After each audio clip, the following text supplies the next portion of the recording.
इस देश ने बहुत से ऐतिहासिक पल देखे हैं, लेकिन शायद सबसे बड़े पलों में से एक हमेशा रहेगा प्रधानमंत्री नरेंद्र मोदी के हाथों अयोध्या में राम मंदिर का भूमि पूजन। इस कोरोना काल में भले ही भक्तों को इजाजत नहीं थी इस इतिहास का हिस्सा बनने की, लेकिन रामलला के मंदिर के बनने की शुरुआत की धूमधाम में कोई कमी नहीं रही। इस देश ने जैसे दिवाली से पहले ही दिवाली मना ली।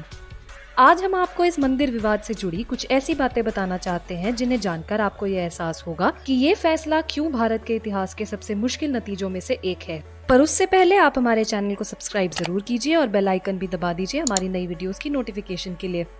शुरू करने से पहले हम ये बताना चाहते हैं कि इस वीडियो से हम सिर्फ अपने व्यूअर्स तक कुछ नॉलेज पहुंचाना चाहते हैं हमारे देश के इतिहास के बारे में। इस वीडियो को बनाते वक्त हम सिर्फ इंडियन सिटीजन्स हैं, ना कि हिंदू या मुसलमान। हमारा मकसद किसी का भी दिल दुखाने का बिल्कुल नहीं है। द हिस्ट्री, राम जन्मभूमि। भारत में हिंदू ऐसा मानते हैं कि श्री राम भगवान विष्णु के 7वें अवतार थे, जिनका जन्म आज के उत्तर प्रदेश में सरयू नदी के किनारे बनी अयोध्या में हुआ था। वैसे तो भारत, अफगानिस्तान और नेपाल के कई हिस्सों को भगवान राम का जन्म स्थान होने का प्रस्ताव रखा गया है, लेकिन भारत के हिंदू वर्ग का मानना है कि राम जन्मभूमि अयोध्या में ठीक उसी जगह है जहां कुछ साल पहले बाबरी मस्जिद हुआ करता था। इस थ्योरी के अनुसार मुगलों ने एक हिंदू मंदिर को गिराकर उसकी जगह एक मस्जिद बनवाया था। मस्जिद पर जो इंस्क्रिप्शंस थी उसके मुताबिक इसे मुगल सम्राट बाबर ने 1528 से 29 के बीच में जनरल मीर बाकी के नेतृत्व में बनवाया था। हालांकि 1611 में विलियम फिंच और 1634 में थॉमस हर्बर्ट द्वारा उनकी किताबों में कहा गया है कि उस स्थान पर रानी चंद या रामचंद नाम का एक पुराना किला था, पर इन दोनों ही किताबों में किसी मस्जिद के होने का जिक्र नहीं पाया गया। लेकिन 1672 के बाद से ऐतिहासिक हस्तियों के लेखों में एक मस्जिद का वर्णन आने लगा। द हिस्ट्री, बाबरी मस्जिद। समाज के एक और वर्ग का दावा है कि बाबरी मस्जिद के स्थान पर राम मंदिर होने के दावे केवल 18वीं शताब्दी में उठने शुरू हुए और उस स्थान का राम जन्मभूमि होने के कोई ठोस सबूत नहीं है। साथ ही साथ कुछ हिस्टोरियंस जैसे कि RS शर्मा का मानना है कि अयोध्या केवल मध्यकाल में हिंदू तीर्थ स्थल के रूप में उभरी, क्योंकि ग्रंथों में तीर्थ स्थान के रूप में इसका कोई जिक्र नहीं है। शर्मा ये भी कहते हैं कि तुलसीदास, जिन्होंने 1574 में रामचरितमानस लिखी थी, उन्होंने अयोध्या का तीर्थ स्थान के रूप में कोई वर्णन नहीं किया। इसके अलावा विष्णु स्मृति के चैप्टर 85 में 52 हिंदू तीर्थ स्थानों के नाम हैं जिनमें अयोध्या नहीं है। The dispute. हिंदू और मुस्लिम दोनों ही इस मस्जिद मंदिर में पूजा करते थे। मस्जिद के अंदर मुस्लिम और मस्जिद के बाहर उसके परिसर में हिंदू। अंग्रेजों के राज में दोनों ही हिस्सों के बीच रेलिंग लगवा दी गई थी। आजादी के बाद 1949 में श्री राम की एक मूर्ति मस्जिद में रख दी गई, जिससे विवाद शुरू हुआ। 1980 में विश्व हिंदू परिषद ने एक आंदोलन शुरू किया हिंदुओं के लिए इस स्थान को वापस पाने और राम मंदिर बनाने के लिए। 1980 में बनी बीजेपी इस अभियान का राजनीतिक चेहरा बन गई। 1986 में एक डिस्ट्रिक्ट जज ने हिंदुओं को अंदर पूजा करने की अनुमति दी, जिससे इस आंदोलन को बढ़ावा मिला। 6 दिसंबर 1992 को VHP और बीजेपी ने मस्जिद के स्थल पर एक रैली का आयोजन किया, जिसमें 1,50,000 कार सेवक शामिल हुए।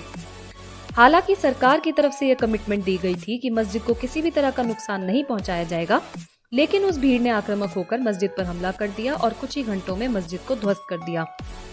इसके कारण मुंबई, भोपाल, दिल्ली और हैदराबाद जैसे कई बड़े शहरों में हुए दंगों में 2000 से अधिक लोग मारे गए थे।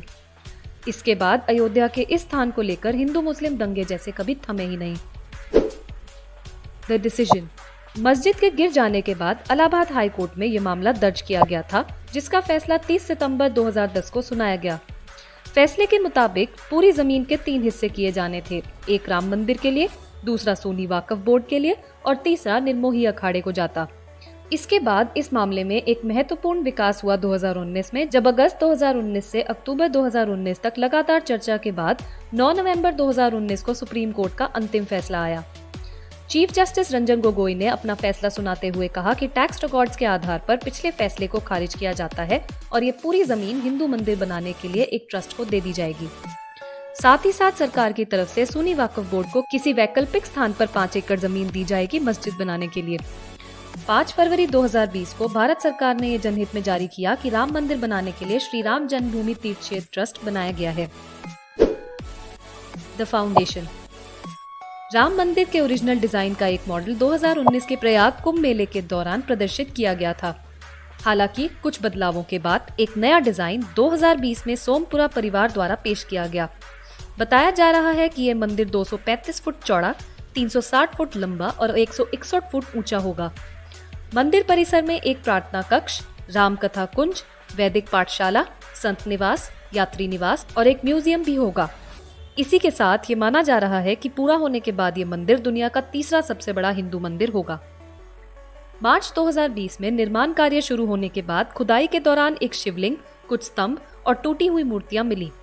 5 अगस्त 2020 को भूमि पूजन समारोह से पहले 3 दिन का वैदिक अनुष्ठान आयोजित किया गया था। सरयू नदी के किनारे दिए जलाकर एक दिवाली जैसा उत्सव मनाया गया।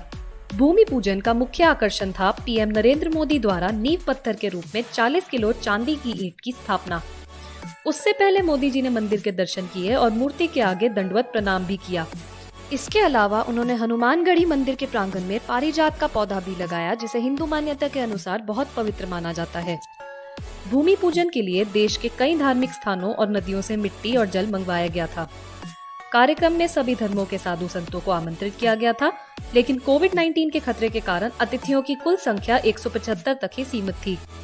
इस शुभ अवसर पर न्यूयॉर्क के टाइम्स स्क्वायर में भगवान राम की फोटो भी दिखाई गई और जश्न भी मनाया गया। तो ये तो थी कुछ ऐसी बातें जिससे अयोध्या विवाद के बारे में आपको काफी जानकारी मिली होगी। हम एक बार फिर कहना चाहेंगे कि हमारा मकसद सिर्फ आप तक जानकारी पहुंचाने का था, आपकी भावनाओं को ठेस पहुंचाने का बिल्कुल नहीं। हमारी वीडियोस को देखते रहने के लिए सब्सक्राइब बटन और बेल आइकन को जरूर दबाएं। हमें कमेंट करके ये भी बताएं कि आपको ये वीडियो कैसी लगी।